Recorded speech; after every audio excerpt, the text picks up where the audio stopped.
This mother-in-law is demanding to be in the room while OP and her husband have sex, just so she can pray for the baby to be a boy. My husband's mom wants to watch us fuck so she can pray for a boy. I've been staring at my phone for like 20 minutes trying to figure out how to say this in a way that sounds less insane, but there isn't one, so here it is. My mother-in-law told me she needs to be in our bedroom when we have sex to make sure we conceive a boy.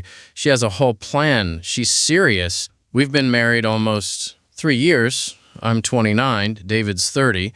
Last month, he mentioned to his parents that we're thinking about trying for a baby soon, and I guess that activated something in his mom's brain because she called me 2 days later saying, we need to talk in person about something sacred. She came over with a folder, like a presentation folder from Staples with printed papers inside, tabs, highlighted sections. I thought maybe it was family medical history or something useful, but no, it's about conception rituals. Apparently, there's a tradition in David's family where the grandmother has to be present during conception to pray over the child's gender. She got the whole thing mapped out. She'd sit at the foot of our bed. She's already picked out what she calls ceremonial clothing, which looks like a white nightgown in the photos she showed me. There are specific prayers she'd recite. Something about the exact moment of climax is when she'd need to say the most important part to ensure male inheritance. I genuinely thought she was joking at first. I laughed, and she looked at me like I'd slapped her and said, this is a serious spiritual matter, that David's the only son and his cousins have only had girls, so the family name pressure is all on us. She's consulted with women from her church about the proper protocols. She's got it timed out. Apparently, the prayers are supposed to last between 15 to 30 minutes, depending on how long we take. The folder has my cycle tracked. I haven't told her anything about my cycle, but she's got dates going back 5 months that are accurate. I checked later against my app, and I don't know how she got that information. She's highlighted the next 3 months of optimal windows. There's a note section where she's written what times of day are spiritually best. She wants to be there, in the room, watching, praying out loud while we're having sex. I told her absolutely fucking not, and she started crying, saying I don't respect the family's faith, that she's only trying to help us avoid the disappointment of a daughter first. She said she's been praying about this for months, and God specifically told her this was her responsibility as the grandmother. When I said that's insane, she got up and left the folder on my kitchen counter and said to think about it prayerfully, and we'd discuss it again when I was in a more receptive state. David got home and I showed him. He went white, like actually lost color in his face. Called her immediately, and there was screaming on both ends. She was sobbing about rejection, and him turning his back on his heritage. He's saying, what the fuck, Mom? You can't be serious. She hung up on him, and now she's not answering his calls. His dad called last night and said, your mother's very hurt, and maybe we could compromise, like she could be in the hallway outside our room, or maybe just for the first attempt to get the blessing started. I told him to tell her if she brings this up again, I'm blocking her number. The folder's still on my counter. She put her contact info on the inside cover under a section labeled, quote, coordination and scheduling. There's a packing list in the back for what she'd bring. Candles, a specific pillow for kneeling, her prayer shawl, something called anointing oil. She's thought about this a lot, like a weird amount. David's freaking out, saying he had no idea she'd take the baby news this direction, that she's always been religious, but this is a new level. His phone keeps buzzing with texts from family members saying his mom's devastated, and we need to be more understanding of her generation's beliefs. I don't know what her generation has to do with wanting to watch her son have sex, but apparently I'm the asshole here for not being open-minded. Update. She broke into our house with church candles. It's been about 6 weeks since the folder situation. MIL stopped answering David's calls completely. His dad kept saying she needed time to process the rejection and maybe we should give her space. I thought, okay, fine, space is good. Maybe she'll forget about this insane plan. Last night, around 10 p.m., our doorbell starts going off like someone's leaning on it. Then pounding on the door. I check the peephole and it's her. She's got a small rolling suitcase and she's wearing that white nightgown thing from the folder photos. I open the door to ask what the hell, and she just pushes past me saying, I know I'm a bit early, but I felt the spirit tell me tonight is the night. The lunar timing is ideal. She's already heading to our living room, starts unpacking candles and this cloth thing she spreads on the floor. There's a thermos she sets on our coffee table that she says is fertility tea we need to drink first. It'll help with implantation. David comes out of the shower in his towel and freezes. She looks at him and goes, good, you're already undressed. Go get Melissa ready, and I'll finish setting up. I've already prepared the bedroom. I asked her what she means prepared, and she says she came by this afternoon, used the spare key David gave her years ago for emergencies, and blessed our bed. She put some kind of oil on our headboard and said prayers over our mattress. That's when I noticed the smell. This weird floral thing I'd been smelling all evening and thought was maybe my lotion or something. She oiled our furniture. She was in our house without us knowing. David's trying to tell her she needs to leave, and she sits down on the couch, gets out that embroidered pillow from her suitcase, and puts it behind her back. She says she'll wait until we're ready. That she's cleared her whole night. She brought snacks in case it takes a while. There are granola bars in her bag. She's not leaving. David's saying, Mom, please, and she's crying, saying we're running out of time. She checked her calculations,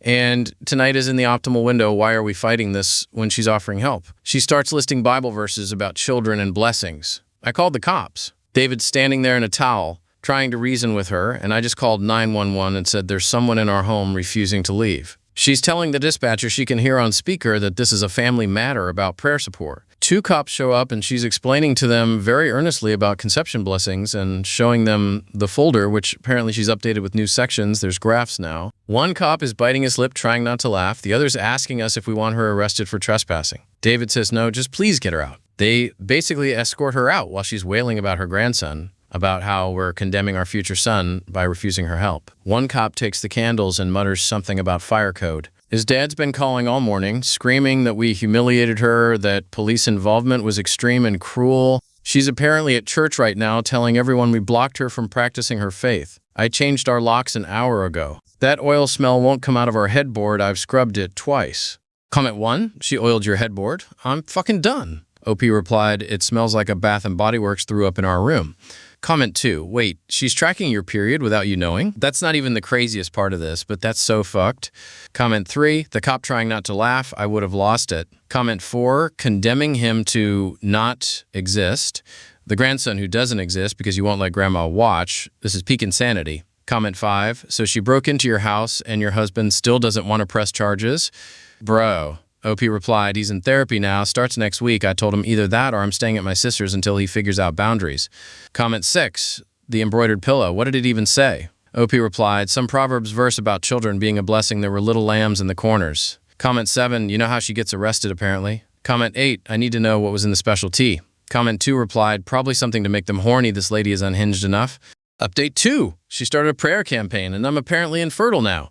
4 months since the police thing. We've been in couples therapy, David's in individual therapy. I genuinely thought we were making progress. He told his mom we needed a break from contact. She sent a card that just said, praying for your eyes to open, with a weird illustration of an eye she drew herself. 2 days ago, my coworker asks me if everything's okay with my health. I'm confused, and she shows me her phone. MIL has started a Facebook prayer group called Praying for Melissa's Womb with 47 members. I'm in there. Well, not me personally, but my full government name and photos she's taken of me at family events, including one where I'm holding David's baby cousin and she's captioned it, longing for what she cannot have. The description says I'm struggling with infertility and bitterness, that I've rejected traditional family wisdom, and she's asking for prayer warriors to help soften my hardened heart toward God's plan. There are women I've never met posting paragraphs about rebuking the spirit of barrenness over me. Someone made a graphic with my name and a wilted flower. I'm not infertile. We're not even trying yet because of all this insanity. But now half her church thinks we've been struggling for years, and I'm too proud to accept help. David's aunt sent me information about a fertility clinic. His cousin's wife messaged me about adoption as a beautiful alternative. David called his mom and she said she's doing this out of love, that spiritual warfare requires community, and if I wasn't so resistant to her guidance, we wouldn't need the prayer group. He told her to take it down and she said she can't because 47 people are now invested in this journey and she won't abandon them. I reported the group to Facebook. It's still up. Just got off the phone with a lawyer. Apparently, this might actually be harassment and defamation since she's claiming medical information that's false. Consultation is next Tuesday. David's parents are coming over tomorrow to talk things through, and I told David if his mom brings any religious materials. I'm walking out and staying at a hotel. Comment 1. 47 people are praying about your uterus without permission. What the fuck? Comment 2. Longing for what she cannot have. With your photo, I would sue her into the ground. Comment 3. The graphic with the wilted flower is absolutely sending me. These church ladies are insane. Comment 7 replied, they probably spend an hour picking the saddest flower clip art. Comment 4. So she went from wanting to watch you conceive to telling everyone you're barren. The progression here is wild. Comment 5, your husband better grow a spine at this meeting tomorrow or you should actually leave. OP replied, he's been better lately, but if he waffles tomorrow, I'm done. Comment 8, the fertility clinic recommendation from the aunt. Oh my God, they really believe this. OP replied, the aunt sent me a coupon code for the clinic. Comment 8 replied, she's got you saving money on your fake infertility. What a saint. Comment 9, Facebook leaving the group up is so on brand for them. Comment 10, lawyer up, that's actually the right move here. She's posting medical lies about you publicly. Update 3. She brought a binder with sex position diagrams to our house. The meeting yesterday went completely sideways. David's parents showed up, and his mom had a binder this time, not a folder, a 3-inch binder.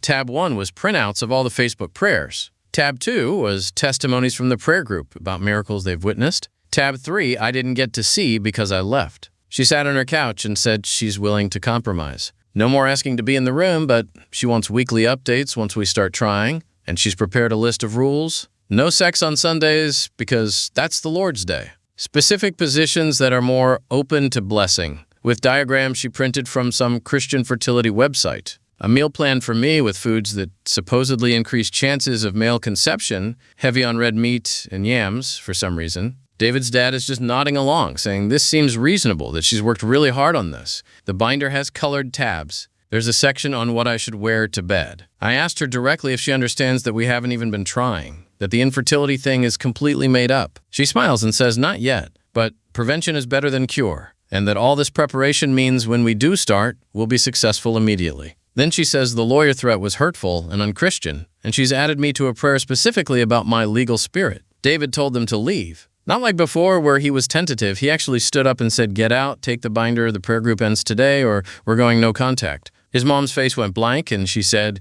you choose her over your own mother, and he said yes. They left. She took the binder but left one page on the coffee table, face up. It's a sonogram photo, but not ours obviously, with a note that says your future son is waiting in heaven. David's dad called him this morning and said his mother had a breakdown at church, that she fainted during worship and told everyone we've rejected her and God. Apparently, she's now saying we're in a cult. Someone from their church showed up at my work around noon asking if I needed help escaping a controlling marriage. The Facebook group is now private, but has 89 members.